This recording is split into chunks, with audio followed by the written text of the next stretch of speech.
In my last few videos, or actually videos before my last few videos, you'll notice I recommend quite often a laser engraver.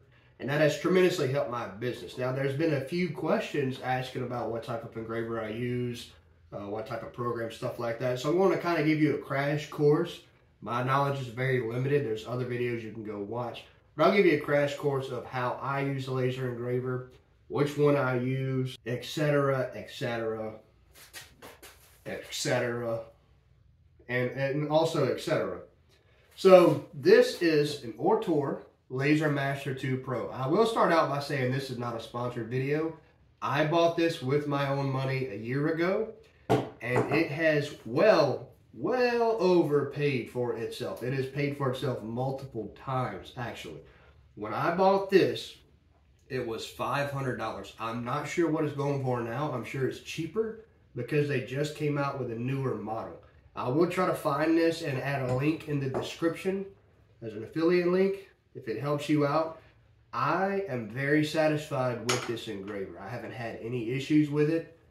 I have abused it quite regularly because we pick it up, move it around quite often, set it anywhere we can set it. You may also remember that I was talking about a new engraver in one of my past videos when I did the charcuterie boards. It was an engraver that was sent to me by a company that wanted me to do a sponsored video, and it did well for the charcuterie boards. However, it started crapping out on me right after I made that video. And I started having multiple issues with it. I contacted the company, couldn't get the issues resolved, so I said, hey, I'm sending this engraver back. I cannot recommend this to people on my channel. So I'm not going to recommend that product. It was made by a company called Atezer, if that helps you out. There are a lot of videos on YouTube for Atezer, A-T-E-Z-R, that are good reviews, and I'm sure other people have had good luck with it. I may have just gotten a defective laser. I don't know. But I'm sending that back. I'm not going to recommend that. I am going to recommend what I bought with my own money that I have used for over a year, and I've done multiple pieces of engraving. I haven't done any cutting with it, but I have done a lot of engraving with it. You can see this pretty generally clearly. This is your rollers, your motor. You have to, when you get the laser in, you do have to put all this stuff together. Now the wires are already in a wiring harness. You have to make this connection. You run it through this little thing, this track, and you make these connections. Now when I got mine in, the little, whatever you call this wire nut wasn't on this red cord. So all I did was wrap the copper wire around that terminal, and it's worked just fine. This is the laser itself. The shield actually broke off just from my own abuse. Very well made. Just, you know, picking it up, taking it down, dropping it a couple of times. It finally showed a little bit of wear, and the little shield kind of fell off. So you'll get assembly instructions. You'll put it together. It's pretty simple. You just got to pay attention to which part goes where. This, you do not want to lose this. When you go to engrave, this is how you calibrate the engraver. And they have a nice little slot for it. You'll take this and you'll set it under the laser diode itself. There's a thumb screw here. You'll loosen it and drop it until the laser is making contact with the calibration block. Then you'll tighten this thumb screw back up, take this out, and you're good to go. Like I said, I have used this engraver for over a year, and we have made a ton of money with it. It's still working. We're still using it, and this is actually, we're back to using this as our main engraver because the other engraver kind of crapped out on me. So I can't recommend this enough. Like I said, this is not sponsored. I bought this with my own money. I'm impressed with it. Considering the money, you get a workhorse for 500 bucks. Also, here are your wire hookups, your USB to go to the computer. I've never used the offline controller. Reset power button. This is an emergency stop, and this is a smoke alarm. This flame alarm will go off often if you don't have good ventilation. You need to have it. We like to use ours on the back porch. There's plenty of ventilation. Sometimes wind will come and push that smoke up to that sensor, and it will set the alarm off, and it will stop wherever it's at until you reset it and start it back up again with your computer. So we are currently in my office, and I want to give you just a quick crash course. Once you buy the engraver and you install Lightburn, this is what you will see in my office. And I wanted to just show you what you will see when you get into the software Lightburn. It took me a little bit of a process to figure all this out, and I'm still very basic. So there's a lot more information than what I can give you. But when you install Lightburn, this is what you're going to see as your home screen. What you have to do is plug your engraver into the computer with a USB cord, and then Lightburn will find that engraver. And the way that you find it is this little drop down menu here. You have your different engravers, and you actually make the name for your engraver. In our case, Ortor Monster. That's the connection that it's in, devices. So this is just your general controls. Your home, your engraver will tell you where the home position is. And when you hit home, let's say the engraver laser is around here, it will automatically move. In my case, my home position is the bottom left. So it would automatically move to the home position. You can frame the outline of what the engraver is going to do. So for instance, if I had a design in the middle of this area and I hit frame, the physical laser would move to that area and outline exactly where it's going to go. That way you can position your piece.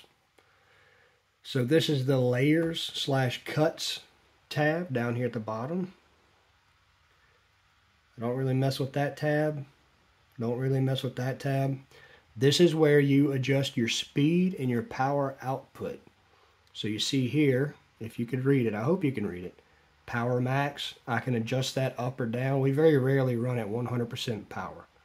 Typically we're around 75% power. Speed, this can go anywhere from 100 all the way up to 10,000 depending on your engraver.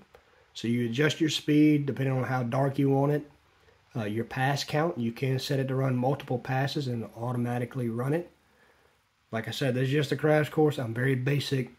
There's a lot more information out there than what I can give you. But I do have some free stuff to give you. So, if you stay tuned this long, go to my website, which I just launched. And I want to type it in. Burnstockdesign.com. And I have some free laser engraving designs. So when you get to my website, go over to shop. Scroll down below the furniture. You'll download this file. Just click the file, download it. And what that's going to have is all the designs that we've used. Most of the designs that we've used. There's some Christmas stuff. You can make ornaments that sell really well right now. Make your different ornaments. This design here goes very well on cutting boards and charcuterie boards. There's also this. You could do names on cutting boards, American flags, stuff like that. And just to give you a crash course, let's say you want to use this logo, but you need to change the name. So what you would do if you want to edit this, sorry about that, you'll click the design you want to edit, the words. Oop. You go to this group, see the group, drop it down, hit ungroup. Now, it may take a couple of clicks to get the box you want, but it'll allow you to edit this name. Then once you edit it, click out of it, click this again, go back to group, regroup. So once you have it all set, what we do is have a snipping tool. This is a free tool that you could set on your computer. You'll hit a new, and you're just going to select what you want to copy. Then you head over to your Lightburn, right click, paste, and there is your logo. Now it's only going to engrave the black. It's only going to engrave the letters, and you can make this however large or small you want to make it. So, like I said, once you have your design set where you want it, go to frame, you'll hit frame. The engraver will do this whole outline, but it will only engrave this part. Now, I'm sure there's better ways to do it. This is just how we do it, because I'm not going to spend much time learning this, because this works. I'm sure there's much easier or more effective ways to do it. This is just how I know how to do it. This is a crash course, and I hope it helps you. Like I said, go to my website. I have some free resources for you. The laser engraving designs, which is this file here. And it has a bunch of designs that we've used to make money. These types of things make ornaments. This is some coaster designs. These can also go on cutting boards, just so you know. And some other designs here. I'm not sure what she uses for, my wife. She does the engraving. I don't really mess with it. This American flag is on a project that I'm about to post that will make you a lot of money.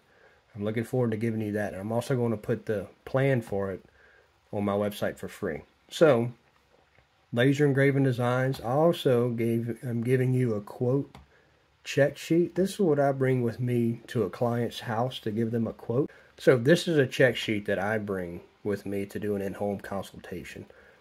You put your client's name, date, your dimensions, a brief description.